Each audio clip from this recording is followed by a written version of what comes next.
I think it's really important to learn about my family history in particular, for me, because I think that passing on culture and tradition is often done through individual families. I think it reflects a lot about where your identity and values come from, and I think this in itself is like very important because these are two things that shape who you are as a person. So learning about your roots and where you come from is very valuable in that aspect.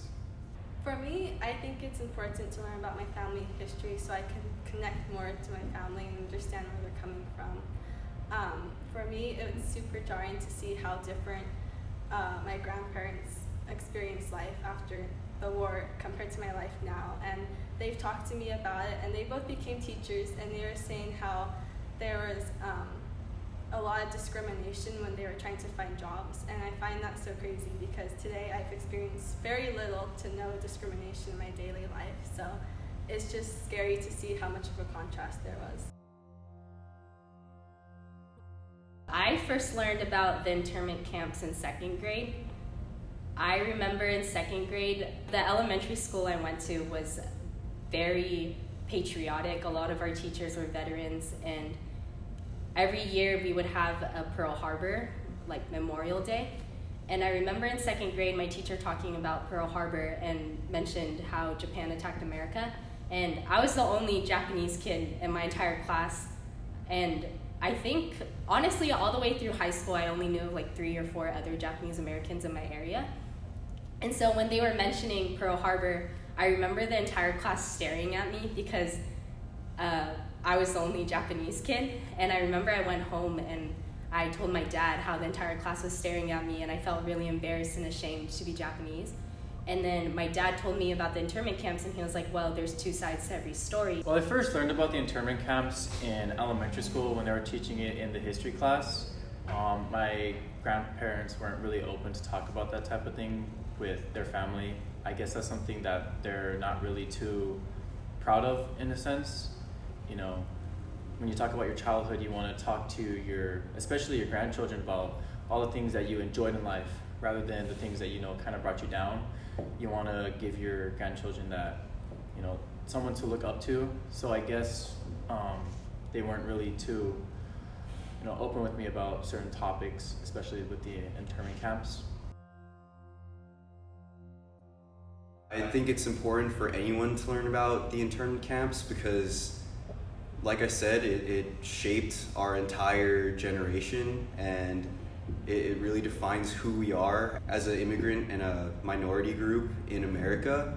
And to be Japanese American is to show that we overcame that kind of hardship in the past. I think it's really important for other people to learn about the internment camps because while it is a large part of Japanese American history, it's also just American history as well. And they were such a violation and injustice of rights, and it's important to remember that and learn from it and make sure something of such a large scale doesn't happen again. I think it's hard because a lot of people who've been through the experience are very shameful, and Japanese Americans and Japanese people, the culture is very stay silent and just be passive about it. But I think approaching people who still have that shame, maybe from a younger person it's easier because they want to know and they're curious about it. I think just making sure that they know how important it is for young people to be aware. And history is not really taught about Japanese American internment in schools and stuff, so I think it's important to learn from first-hand experiences.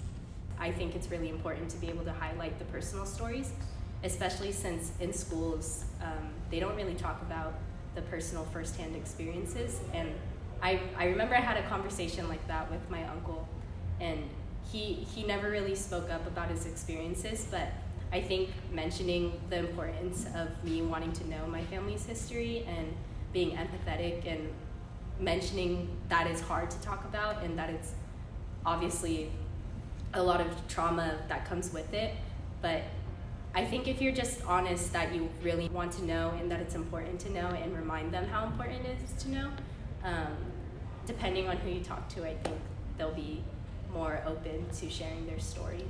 I think it's important to be understanding about it and let them know that you just want to learn more about their experiences and not in a judgmental way at all. I think overall today, the truth is kind of subjective. Like, people will look for the truth that only they want to hear.